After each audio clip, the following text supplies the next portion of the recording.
My daughter cut the brake lines on all the school buses. I'm the proudest mom ever.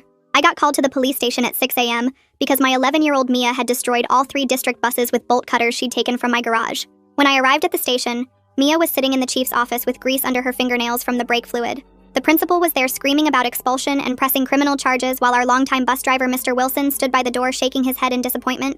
"I can't believe sweet little Mia would do this," Mr. Wilson said, putting on his concerned grandfather act. "Such a good girl usually. I've driven her since kindergarten, given her candy on her birthday.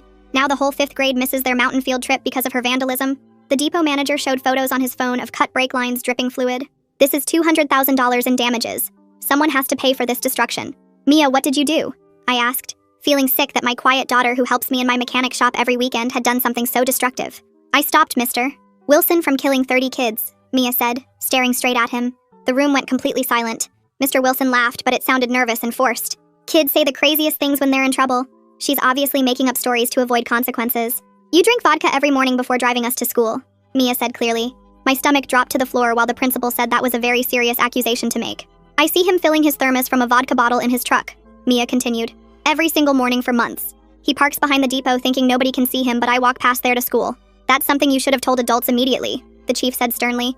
"I told the principal last month. He said I was mistaken, and Mr. Wilson just drank strong coffee." The principal's face went red. "You couldn't have been sure what you saw from that distance.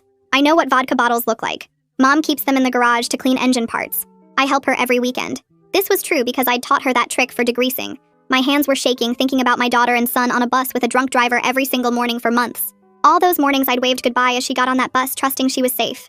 I said, "Mia, why didn't you tell me?" She just looked at me and said, "I didn't want to bother you when you're really busy at work," and my heart broke. "She's obviously lying to save herself," Mr. Wilson said, but sweat was dripping down his face now. "I have videos," Mia said, pulling out her phone. "Here's you drinking in your truck yesterday morning. Here's you stumbling to the bus last week.